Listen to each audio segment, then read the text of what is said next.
Este es el lugar donde se dice que fue enterrado Mozart. El sepulturero Joseph Rothmayer probablemente procediera al enterramiento con las primeras luces del alba del 8 de diciembre de 1791. El cuerpo de Mozart había sido trasladado desde la Catedral de San Esteban, justo después del anochecer del día anterior, siguiendo el procedimiento habitual. El cementerio de St. Marx, nuevo por aquel entonces, está situado a algo más de una hora de camino desde el centro de Viena, por razones de higiene, pero también porque el emperador deseaba evitar las pompas fúnebres excesivas.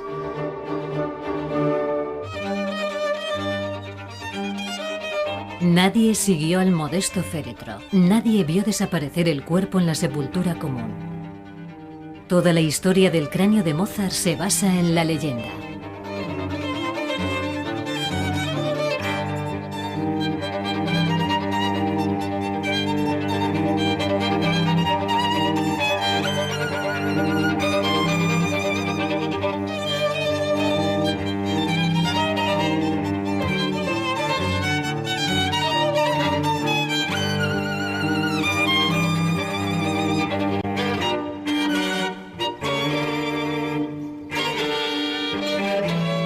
Mozart permaneció enterrado en el cementerio de St. Marx durante solo 10 años, hasta que el sepulturero Rothmayer tuvo que exhumar el cuerpo para hacer sitio a otro enterramiento.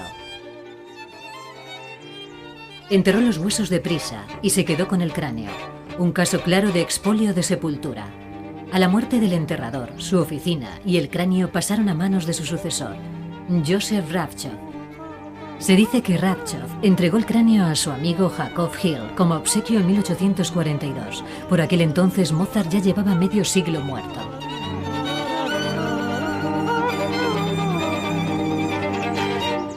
La tumba de Mozart no se descubrió oficialmente hasta 1855, cuando se colocó una lápida conmemorativa en el emplazamiento de la misma.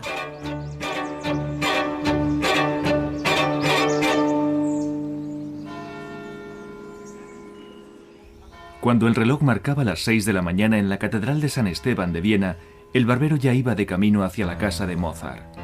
La casa de Fígaro en Domgasse es la única residencia de Mozart que sigue existiendo en la actualidad.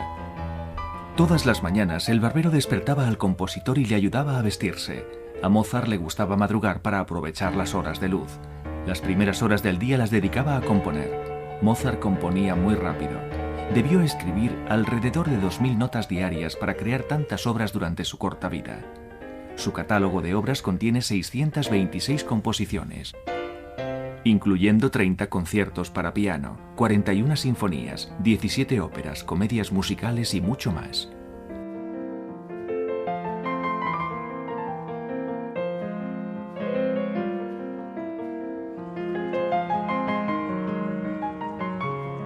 El misterioso cráneo de Mozart ha estado en posesión de su ciudad natal, Salzburgo, desde 1902. El cráneo estuvo expuesto en la casa donde nació hasta 1940. Después se consideró que tal exposición era de un gusto cuestionable y se guardó en la cámara acorazada de la Fundación Mozarteum. Desde entonces solo han podido acceder al supuesto cráneo de Mozart los científicos, quienes han demostrado su autenticidad muchas veces, refutándola también otras tantas. El llamado cráneo de Mozart está siendo preparado para un viaje memorable. Su destino es el Instituto Forense de la Universidad de Innsbruck. Por primera vez se utilizará el análisis de ADN para determinar si este cráneo perteneció realmente a Wolfgang Amadeus Mozart.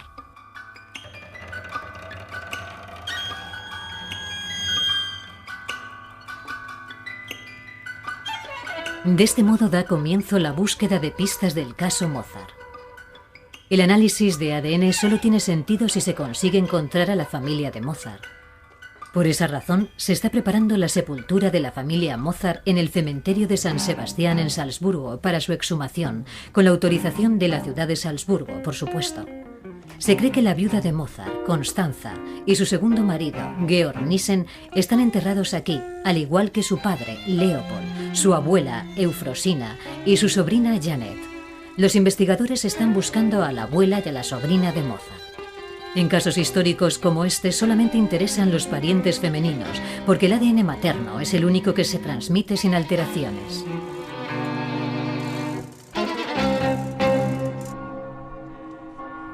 San Sebastián es la única posibilidad.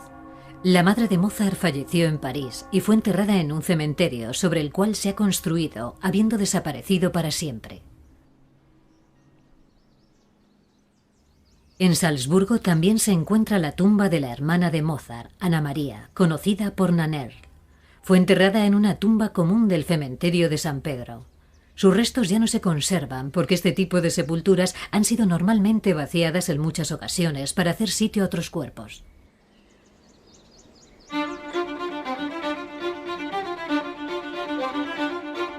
El cráneo va de camino al Instituto Forense de Innsbruck. La decisión de analizar el cráneo no ha estado libre de polémica en la Fundación Mozarteum. Al fin y al cabo, siempre que se manipula una reliquia histórica, existe algún riesgo. Sin embargo, solo el análisis de ADN podrá determinar si el cráneo es genuino o no. Además, en el fondo, la Fundación no cree que su misión deba ser la de honrar una reliquia cuestionable, sino más bien la de cultivar activamente la obra de Mozart.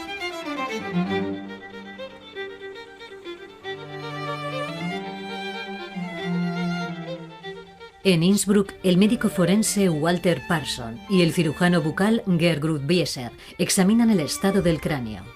Los dientes son de un interés especial. Confían en que una placa de rayos X arroje algo de luz sobre la cuestión.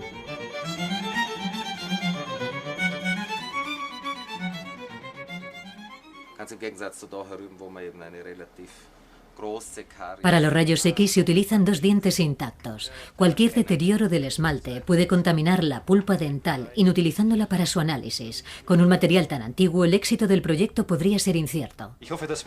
Confío en obtener algún resultado. En otras palabras, confío en encontrar ADN suficiente en el diente para poder producir algún resultado. Una vez extraídas las muestras comparativas, lo sabremos con seguridad.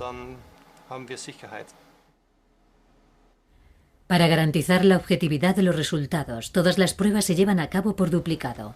El colega de Parson se encuentra en Estados Unidos.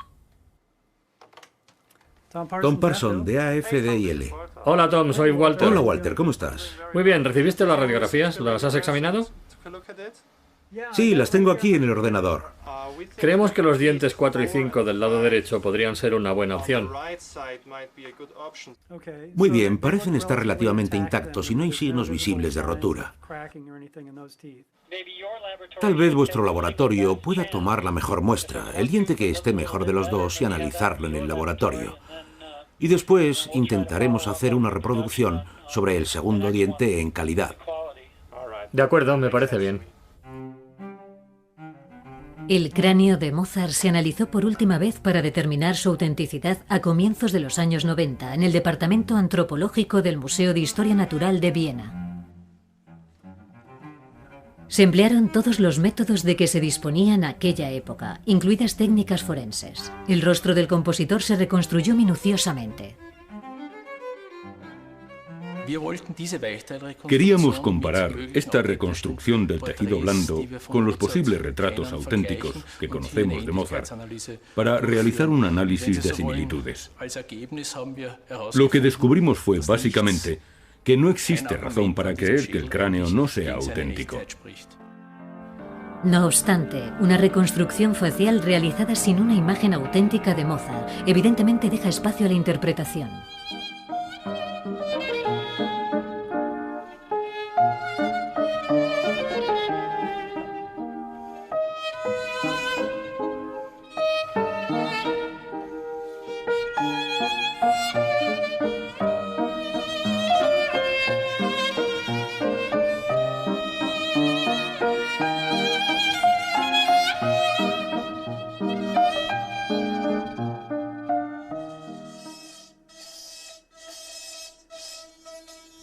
En el Instituto de Medicina Forense de Innsbruck, los científicos se disponen a extraer dos dientes del cráneo. Uno permanecerá ahí, mientras que el otro se enviará al experto de Estados Unidos. La extracción de los dientes es una labor delicada, porque se encuentran firmemente adheridos al hueso de la mandíbula. Intentémoslo de nuevo a ver qué podemos hacer. ¿Sale? No, todavía no.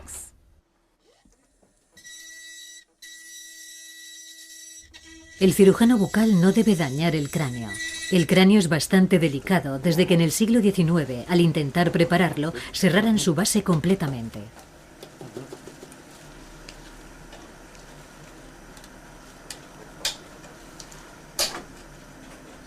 Ya cede.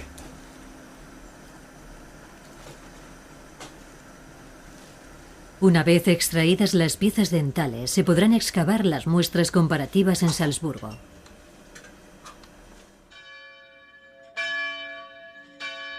La sepultura de la familia Mozart ya fue abierta una vez hace más de 100 años. En aquella ocasión, el archivista de la Fundación Mozarteum, Johann Engel, exhumó 4 esqueletos. Si sus descripciones son precisas, los huesos de la abuela y de la sobrina de Mozart deberían seguir intactos en la tumba. No obstante, el arqueólogo Wilfred Kovačević no tiene la certeza de que este sea el caso. Espero por lo menos que encontremos a una de las 2 mujeres que buscamos. No tengo pruebas, pero ¿por qué no iban a estar ahí? Todas las suposiciones parecen ser ciertas. Los 4 cráneos que colocó Engel en la tumba siguen ahí. Según los escritos de Engel, pertenecen a Leopold Mozart, a Georg Nissen, a Constanza Weber y a su tía Genoveva Weber. Los esqueletos que yacen intactos al lado de los cráneos deben pertenecer, por lo tanto, a la abuela y a la sobrina de Mozart. La profundidad de la sepultura se corresponde con la fecha de los enterramientos. En total, se exhumaron los restos de 8 personas. Una cosa sigue siendo cierta. Aunque en los informes de la Archidiócesis de Salzburgo aparece San Esteban como el lugar de enterramiento de Janet zu Sonnenburg y de Eufrosina Perl, no se dispone de información detallada sobre quiénes fueron sepultados en las tumbas individuales.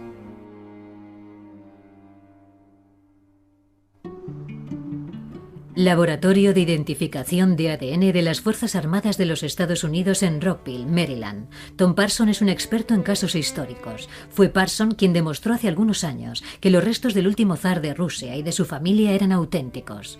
En el laboratorio también se lleva a cabo la identificación de restos de soldados. En un congelador gigante se guardan más de 4 millones de muestras de sangre de miembros del ejército.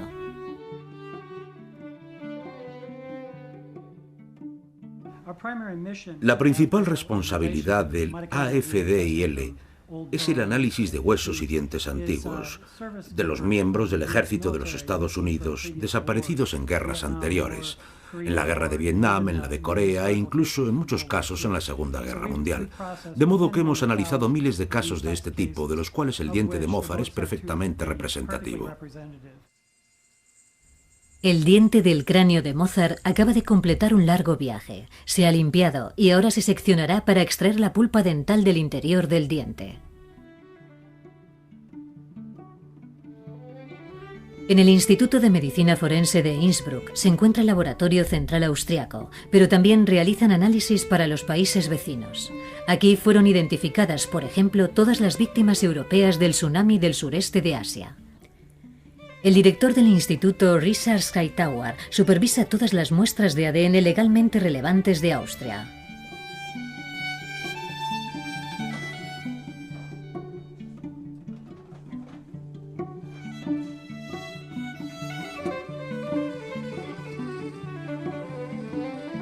Hightower y Parson esperan extraer el máximo posible de pulpa, pero no deben destruir el esmalte. Los dientes deberán volver a insertarse en el cráneo con un relleno plástico. Ambos equipos están satisfechos por la cantidad de pulpa extraída del diente. En su momento se comprobará si la calidad de la sustancia es suficiente. Con un material biológico tan antiguo como este, la cantidad de ADN disponible es tan pequeña que no se puede descodificar.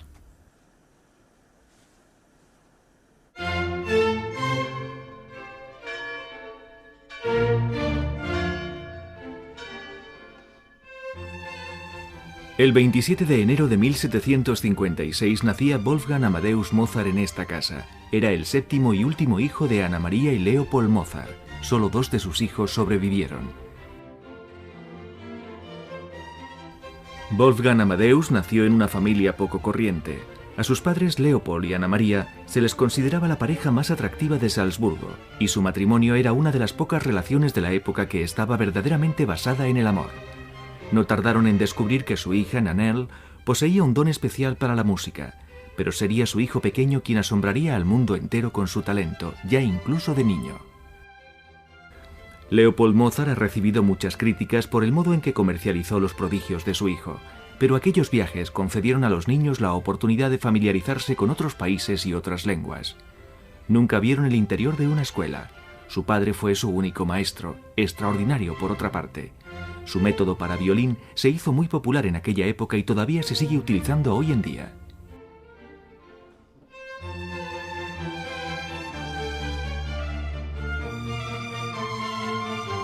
Los únicos compañeros de juego que conocieron Nannerl y Wolfgang fueron el piano y el violín, lo cual evidentemente les agradaba.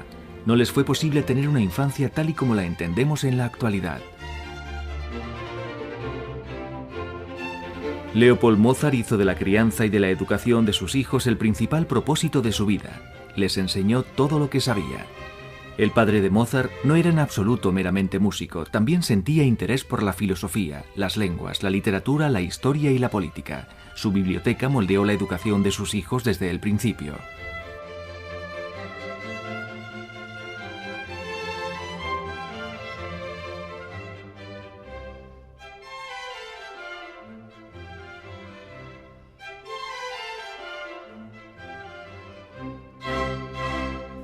Por aquel entonces, Salzburgo era una ciudad pequeña y retirada, pero los Mozart eran una familia cosmopolita que participaba en los eventos de la época. En Londres, Leopold Mozart adquirió unos microscopios modernos, astronómicamente caros, que dejaba utilizar a sus hijos.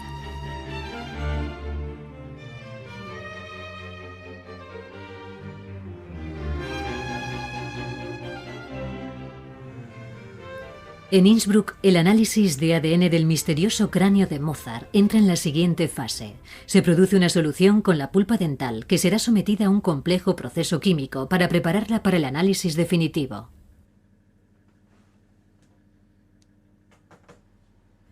A Walter Parson le cuesta contener su curiosidad y está impaciente por descubrir si el cráneo es auténtico o no, aunque como científico se muestra escéptico y reservado. En el pasado se han utilizado otros métodos para analizar el cráneo que no proporcionan resultados tan definitivos como un análisis de ADN. Resulta muy interesante utilizar esta tecnología para responder a una pregunta tan históricamente relevante como esta. En Rockville, un robot se encarga de los preparativos químicos. Parson y Parsons se mantienen informados el uno al otro constantemente a través del correo electrónico. En el depósito del Museo Municipal de Salzburgo, los médicos forenses austriacos se ocupan de los esqueletos de la tumba de Mozart. En primer lugar, se determina la edad y el sexo de los huesos, utilizando métodos convencionales. Los resultados corresponden a lo esperado. No existe casi ninguna duda acerca de los restos atribuidos a la sobrina de Mozart, Janet, fallecida a la edad de 17 años, en 1805. Las placas de crecimiento del esqueleto de la muchacha todavía no están completamente osificadas. Wilfred Kovacevic, encargado de la exhumación, ayuda a los médicos forenses a clasificar los restos descubiertos. En el diagrama se puede apreciar la posición de los esqueletos que exhumamos. El esqueleto 1 es el más reciente de las tumbas que hemos excavado. Una vez completado el documento, se toman muestras de los fémures. Estas muestras de huesos son un procedimiento estándar para llevar a cabo el análisis de ADN. Se toman muestras de los 8 esqueletos.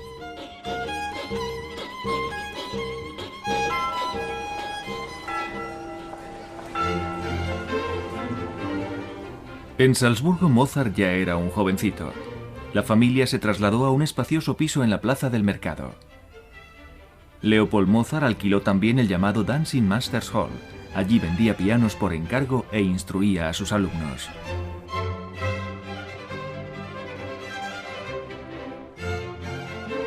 Más que conciertos, en la casa se podían escuchar disparos e impactos de proyectiles. A la familia Mozart le encantaba jugar al tiro al blanco.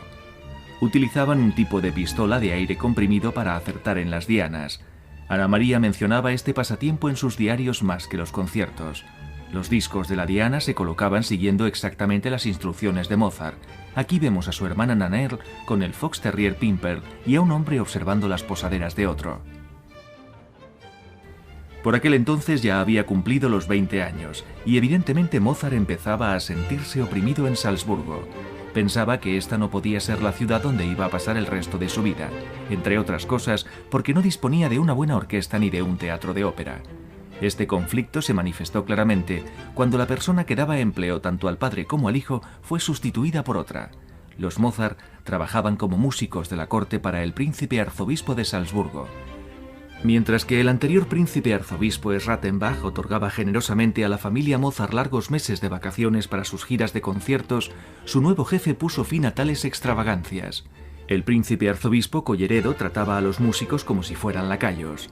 La familia Mozart coincidía en que este papel quedaba por debajo de ellos.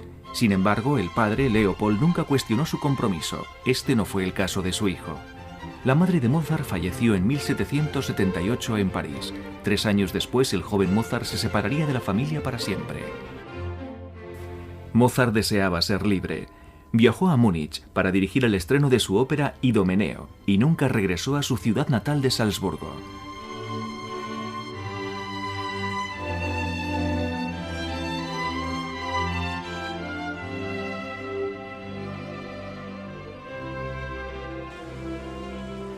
La invitación de Colleredo a Viena no fue amistosa. Al fin y al cabo, Mozart había prolongado sus vacaciones 3 meses. Colleredo estaba residiendo en la Deutsche Ordenhaus, casa de la Orden Teutónica en Viena, y necesitaba a Mozart para los conciertos. Mozart llegó a Viena agotado por el largo viaje y se le ordenó que se sentara al piano inmediatamente. En una carta a su padre se quejaba amargamente de Colleredo calificándole de burdo.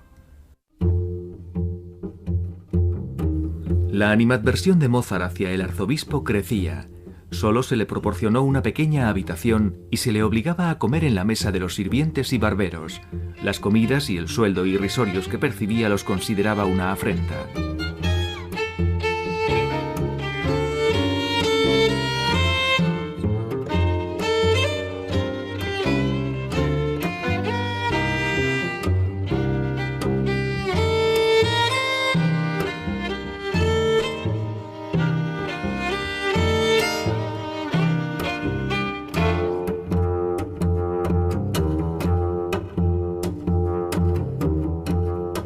Fue en la Deutsche Ordenhaus donde las cosas empezaron a empeorar. Mozart escribió una petición solicitando que lo liberaran de sus responsabilidades. En Salzburgo, Leopold intentaba evitar lo peor. Le pidió al duque Arco, un antiguo amigo de la familia al servicio del príncipe arzobispo, que apaciguara el ánimo del joven.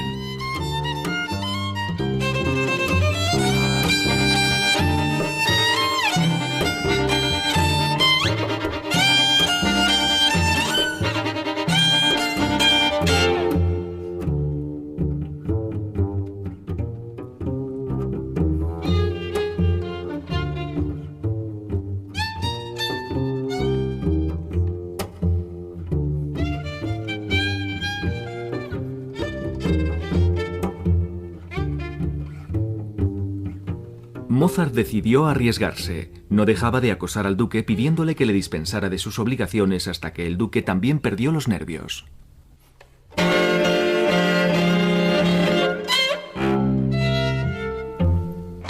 Con un portazo mandaron a Mozart de camino a un futuro incierto como artista por su cuenta. Aún sigo lleno de indignación, escribía a su padre, mencionando casualmente que se encontraba visitando a unos viejos amigos, la familia Weber. Mientras que a su padre le saltaron las alarmas al recibir tales noticias, Mozart describía su futuro de color de rosa, unos ingresos potenciales como profesor con los que nunca había soñado y un rápido ascenso como pianista. Con mucha confianza describía Viena como la tierra del piano. Algunos supuestos rizos del pelo de Mozart han sobrevivido al paso de los siglos detrás de un cristal. En la actualidad pertenecen a la Fundación Mozarteum. A Walter Parsons solo se le permite tomar unos pocos folículos de pelo como muestra.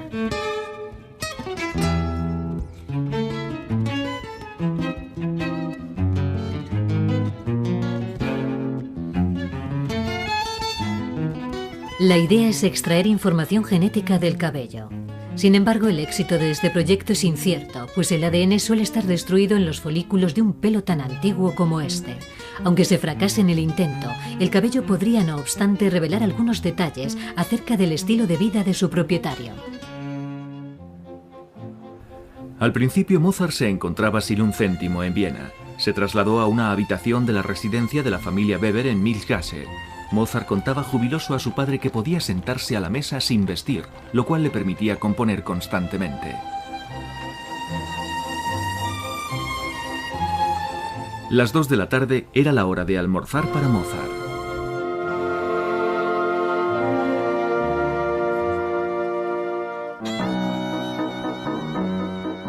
El compositor detestaba comer solo. Aceptaba cualquier invitación que prometiera almorzar en compañía de otros. Prefería visitar a sus alumnas de piano a la hora del almuerzo y así se convertía en el invitado a cenar de muchas de las casas nobles de la ciudad. Mozart se citaba incluso con otros músicos y libretistas alrededor del mediodía para concluir en un almuerzo de trabajo.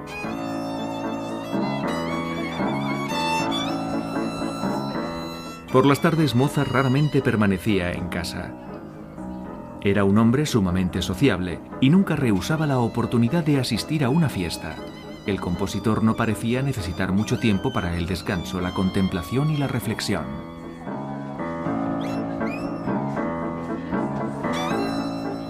Mozart era un gourmet. En sus cartas hablaba con pasión de la deliciosa carbonade, de capones tiernos y de buen pescado. Muchas de las referencias eran casi de naturaleza disipada. No en vano, Mozart ya lucía papada a la edad de 30 años.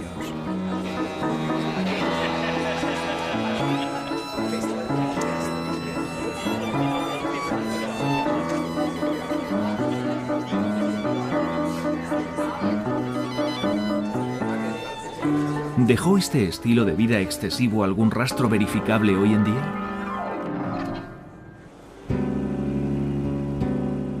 En la Universidad de Recursos Naturales de Viena, el químico Thomas Prochaska desea emplear unos métodos completamente novedosos para descubrir los secretos de los folículos pilosos que supuestamente pertenecieron a Mozart.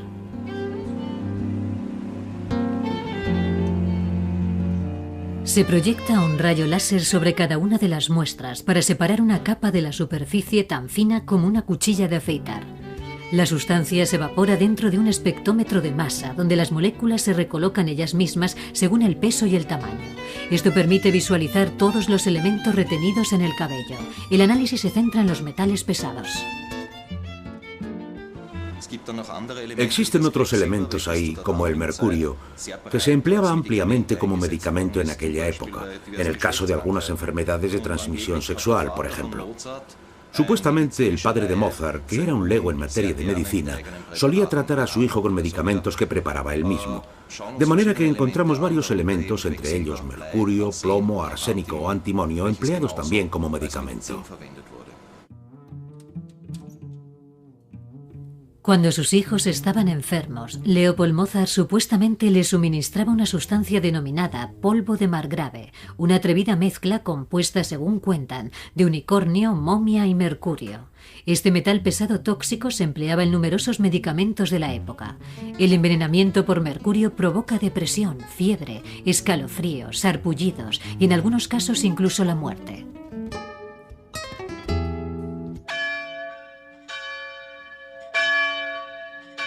Viena ya no era la ciudad que Mozart había conocido de niño. José II era ahora el emperador y había suprimido mucho de lo que perteneció a la corte barroca de su madre María Teresa.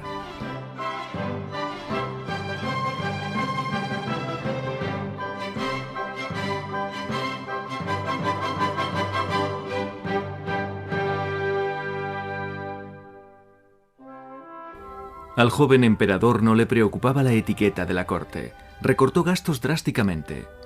Mozart lo consideraba un avaro, aunque el emperador y el músico siempre se dirigieron el uno al otro con respeto. José II reverenciaba a Mozart, pero se negaba a conceder al compositor el puesto remunerado en la corte que Mozart deseaba.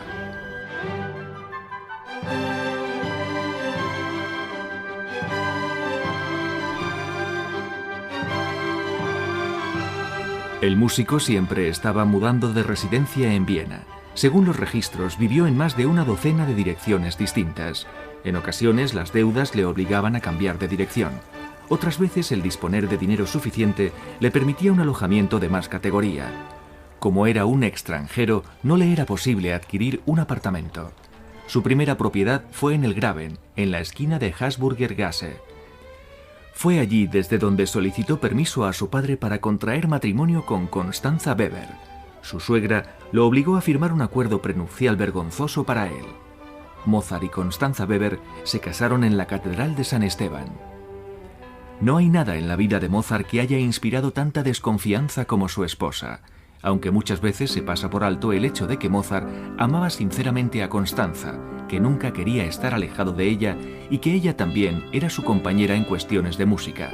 Siempre que la pareja disponía de algunas horas de asueto por la tarde, las pasaban interpretando música juntos, improvisando en muchas ocasiones.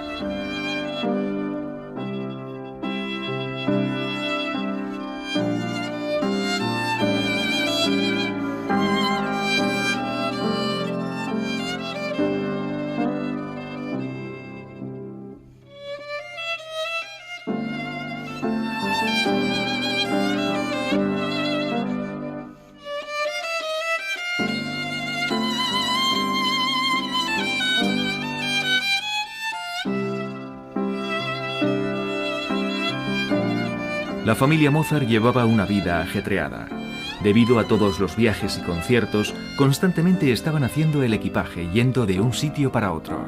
Después de pasar algunos meses viviendo en la plaza Judenplatz, llegó el momento de mudarse otra vez. Uno de los siguientes lugares de residencia de Mozart sería el Trattnerhof en Graben, un edificio muy moderno para la época que hasta contenía un salón de conciertos. En 9 años de matrimonio, Constanza dio a luz a 6 hijos, de los cuales solo 2 sobrevivieron. Debido al alto índice de mortalidad infantil de aquella época, los padres no reconocían verdaderamente a sus hijos hasta su 2º o 3er año de vida. Pero los Mozart sufrían cada vez que se les moría un bebé. Los 2 nos sentimos muy apenados por el pobre y querido niño gordito, escribió. El pequeño fue enterrado en el cementerio de Matzleinsdorf. La historia del cráneo del cementerio de Salmars siguió envuelta en misterio durante las décadas siguientes al fallecimiento de Mozart. Su existencia no se conoció hasta mediados del siglo XIX. El rastro de la calavera volvió a recuperarse en el llamativo edificio de Viena, el Narrenturm, o la Torre del Loco, construida por mandato del emperador José II. Por aquel entonces el edificio albergaba pacientes con enfermedades mentales. En la actualidad se conservan en la torre colecciones anatómico-patológicas. Una de las más amplias es la colección Hill, a la cual perteneció originalmente el cráneo de Mozart. Joseph Hill fue un conocido profesor de anatomía del siglo XIX y coleccionista ávido de calaveras humanas. Su colección contaba con más de 400 especímenes, incluyendo los cráneos de varios personajes célebres. De aquellas calaveras destacadas solo quedan los moldes expuestos en las estanterías. La llamada réplica de Mozart contiene la inscripción que hace ya mucho tiempo se desvaneció en el original. Hill era un personaje célebre, adinerado y egocéntrico cuando el cráneo de Mozart llegó a su poder. En Modlin, cerca de Viena, se le encargó al especialista en anatomía la inspección de una serie de cráneos inusuales del osario que había allí, y así fue como entabló amistad con el alcalde Söffel de Modlin. Söffel convenció a Hill, quien no tenía hijos, para que fundara un orfanato en Modlin. Después de la muerte de Hill, la fundación heredó toda su fortuna, incluyendo el cráneo de Mozart. El cráneo no estuvo presente en el orfanato durante una serie de años, pero acabó volviendo allí en 1902 y Söffel lo donó a la ciudad de Salzburgo.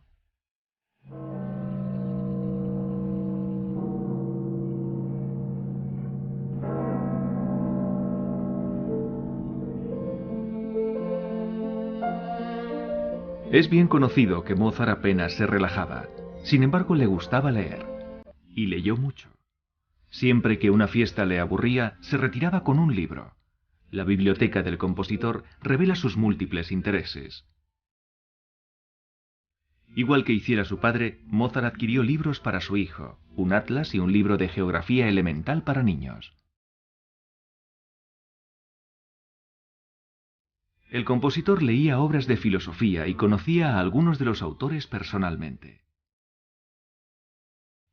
También le interesaban la historia natural y las obras espirituales y de entretenimiento. Naturalmente muchos de sus libros eran libretos, los cuales leía con frecuencia buscando siempre nuevo material para sus óperas.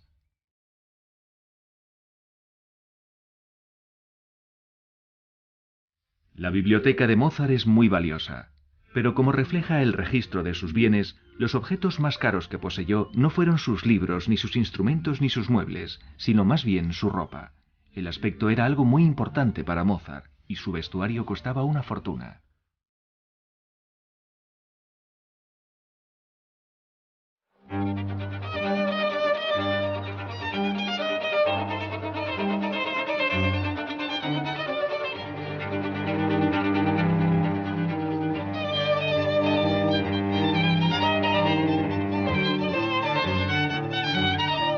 Mozart y el dinero, un tema complicado. El cliché de compositor necesitado no es exacto. Mozart ganó mucho dinero en Viena. Se ha demostrado que en sus mejores años ganaba el equivalente a más de 300.000 euros anuales. Incluso en los años malos, durante la Guerra Turca, siguió ganando alrededor de 100.000 euros.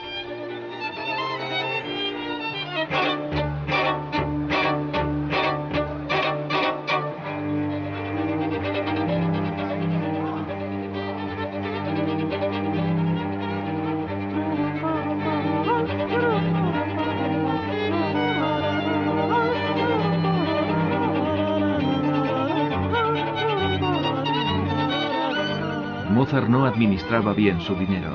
Cuando lo tenía lo gastaba a manos llenas. Cuando no lo tenía amontonaba deudas incontroladamente y solo saldó una parte de ellas. No existe una explicación fiable de a dónde fue a parar todo el dinero.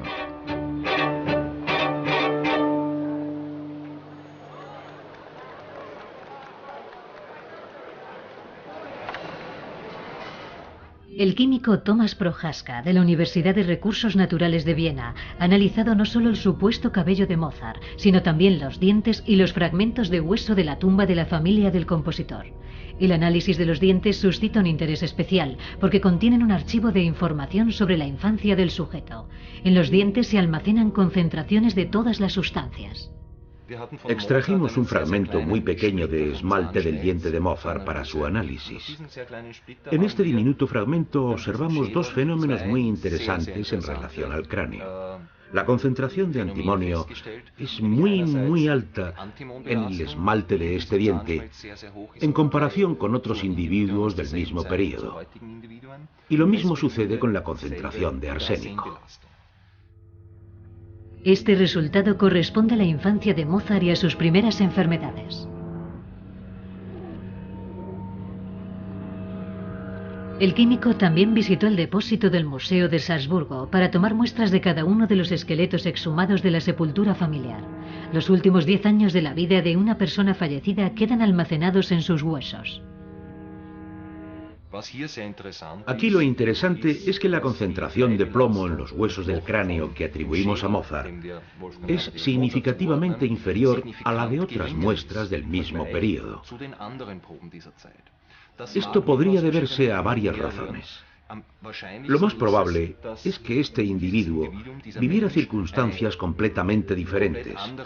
En otras palabras, que tuviera un estilo de vida diferente y una alimentación también distinta. Pudo haber bebido menos vino o menos agua de las cañerías de plomo. Por lo tanto, el supuesto cráneo de Mozart está libre de metales pesados. Sin embargo, las muestras de la tumba de Salzburgo están contaminadas. ¿Tuvo Mozart un estilo de vida más saludable que sus familiares? Los folículos pilosos reflejan la situación actual del momento en que fueron cortados.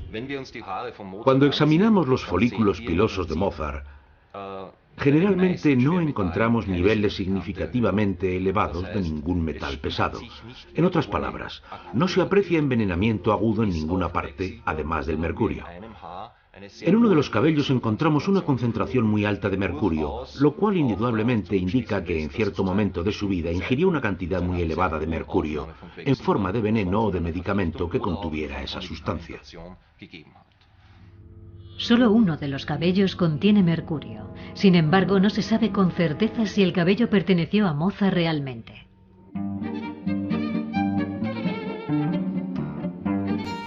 Mozart tenía una sala de billar para su uso particular. La mesa de billar era una de sus posesiones más valiosas. Le gustaba jugar y lo hacía con frecuencia. ¿Era Mozart un buen jugador? Su propia opinión difiere de la de sus contrincantes. Como siempre, apostaba dinero. Debió perder enormes sumas repetidamente.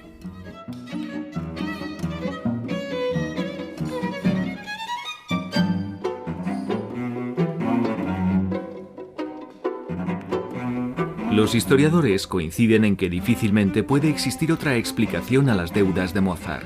Como jugador de billar, se fue encontrando en situaciones de riesgo económico cada vez con más frecuencia y gradualmente fue arruinando su reputación. Las cartas suplicantes que escribió a su hermano masón Puchberg son penosamente claras. Mozart hablaba de honor y de crédito. Solo a las deudas de juego se les hace referencia como deudas de honor.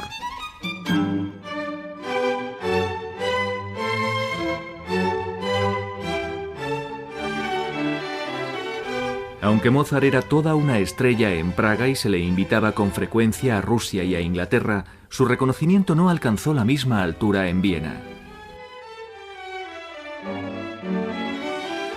El emperador solo requería sus servicios como compositor de cámara. Se le encargaba componer música para la corte y los bailes de máscaras, de manera que compuso danzas y minuetos. Estos mismos bailes se consideraban pasados de moda durante el mandato de José II.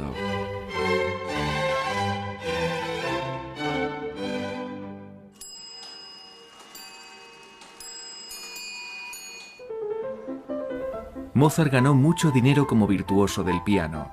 Cuando más éxito alcanzaba era cuando él mismo interpretaba la música. Como cualquier estrella, Mozart solo tocaba su propio instrumento. Esto significaba que todos los días su piano debía ser trasladado de un lugar a otro de la ciudad.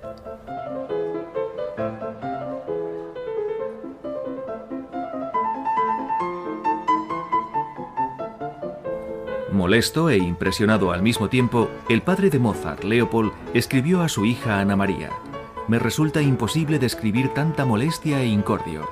El piano de cola de tu hermano ha sido trasladado de la casa al teatro o a otra casa al menos 12 veces desde que estoy aquí».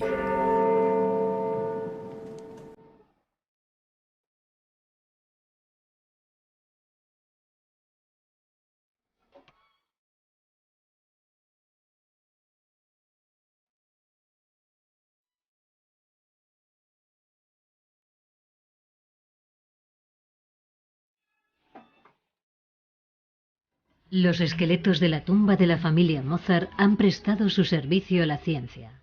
El arqueólogo Kovačević los prepara para volverlos a inhumar. Deposita los huesos en unos contenedores resistentes a la corrosión. Todos los detalles de la exhumación han quedado documentados para el futuro en el Archivo Municipal de Salzburgo.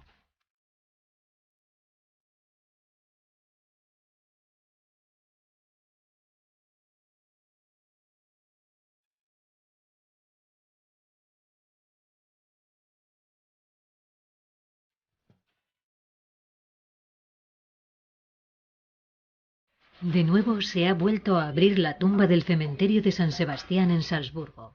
El sepulturero vuelve a colocar los huesos sobre la tierra.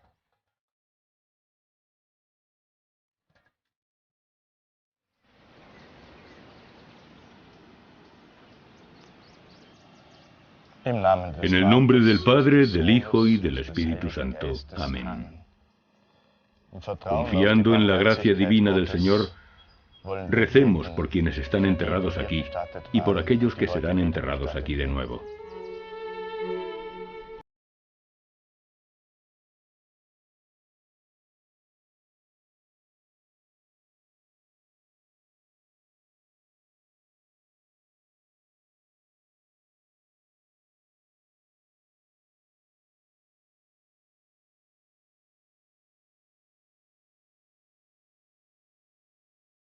Colocan las lápidas en su lugar.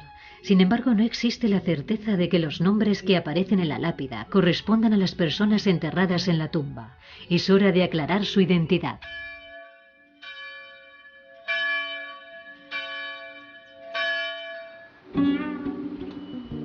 En Rockville, los análisis entran en una fase decisiva. El ADN se vuelve visible en la cámara de electroféresis. Acabo de introducir en este instrumento un disco con las secuencias que hemos obtenido del diente de Mozart. Han sido sometidas a unas reacciones químicas que ahora, una vez introducidas en el equipo, nos permitirán leer base por base la información con toda precisión. Lo que estamos haciendo con este instrumento es leer el contenido genético de Mozart.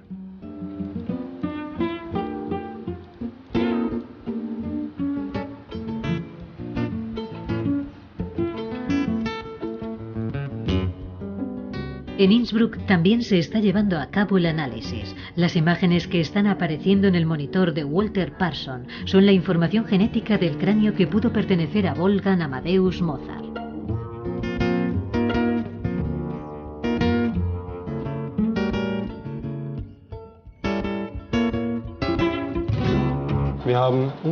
Estamos obteniendo unas señales inesperadamente altas, que pueden deberse al hecho de que hayamos extraído una gran cantidad de ADN del diente y de que hayamos podido analizar el ADN mitocondrial.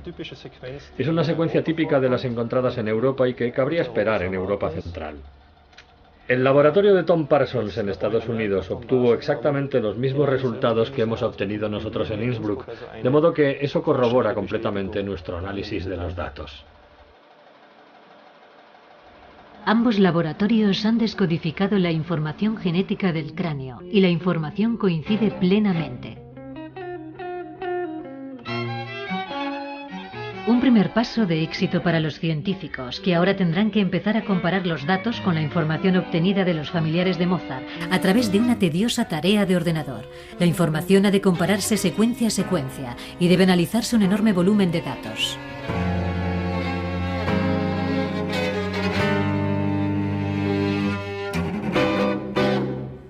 Walter Parson explica que los individuos deberán ser relacionados entre sí utilizando la información genética maternal. Los individuos que tenemos aquí a nuestra disposición, Eufrosina y Janet, forman una línea mitocondrial. En otras palabras, deben ser relacionados a través del ADN mitocondrial y poseer el mismo ADN mitocondrial. Si el cráneo perteneció realmente a Mozart, deberá tener el mismo ADN mitocondrial que las dos mujeres. Los resultados han demostrado, sin embargo, que el cráneo tiene una secuencia pre-HV, una secuencia típicamente europea, mientras que Eufrosina, la abuela, tiene una secuencia H152 y Janet una secuencia H16294. Esto significa que podemos descartar que estos tres individuos estén emparentados entre sí. Es decir, al menos uno de estos dos supuestos familiares, Eufrosina o Janet, no es auténtico. Entonces, ¿quién está enterrado en la tumba de la familia Mozart? ¿La abuela? ¿La sobrina o ninguna de las dos? Es probable que al menos uno de los dos esqueletos pertenezca a la familia de Mozart. Es posible que se intercambiaran los huesos durante la exhumación en el siglo XIX. Los médicos forenses de Innsbruck han ampliado la investigación. Intentamos aclararlo analizando otros huesos. Analizamos todos los huesos, tanto del lado derecho como del lado izquierdo de la tumba, y llegamos a la conclusión de que ninguna de las personas que estaban allí enterradas parecían estar emparentadas entre sí. En otras palabras, la identidad de las personas enterradas en la tumba de la familia de Mozart es un gran misterio. No es posible determinar si el cráneo perteneció a Mozart, porque ninguna de las personas enterradas en esta tumba están emparentadas entre sí. Durante mucho tiempo existieron dudas acerca de las inscripciones de la tumba. Es posible que Leopold Mozart fuera enterrado en una sepultura común, como se indica en la historia familiar de la familia Berthold zu Sonnenburg. Naturalmente no existe ninguna prueba que lo demuestre. El supuesto cabello de Mozart ofrece una última oportunidad de comparación. El análisis del cabello arrojó resultados similares. En ambos casos disponíamos de resultados utilizables. Ambos procedían de personas no emparentadas entre sí. Ninguna estaba relacionada con la persona a quien perteneció el cráneo. Fallece Mozart. El 20 de noviembre de 1791 Mozart se acostó sintiéndose enfermo. Sufría un ataque agudo de reumatismo. Los médicos lo trataron con paños fríos, sangrías y vomitivos para inducir el vómito, debilitando así al compositor enfermo. Se tiene constancia de que los discípulos de Mozart, Süssmayr y Eibler, anotaron las indicaciones que les iba dando el maestro desde su lecho de enfermedad para terminar su requiem.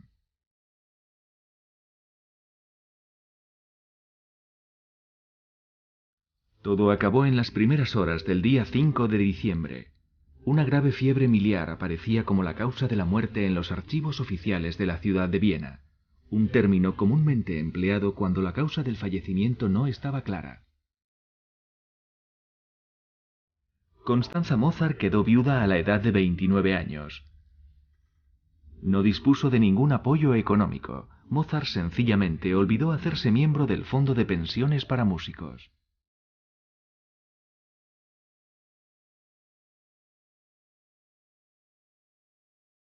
El primogénito del compositor tenía 7 años y su hijo menor ni siquiera había cumplido 6 meses de vida.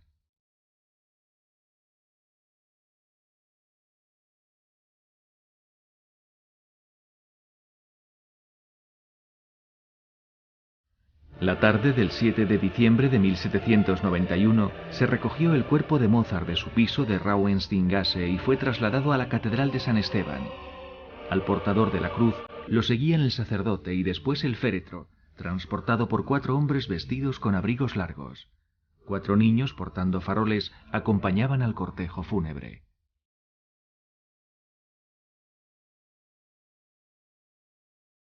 Se desconoce si el féretro fue acompañado por amigos o familiares. La posteridad nunca perdonó a Constanza Mozart el hecho de que no pudiera asistir a los funerales en la catedral.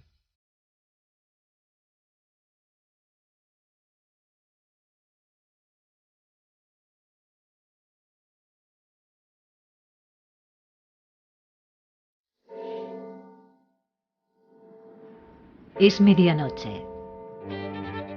Reina el silencio en el cementerio de San Sebastián. Los muertos se han vuelto a llevar sus secretos a la tumba, dejando atrás nuevas claves que descifrar.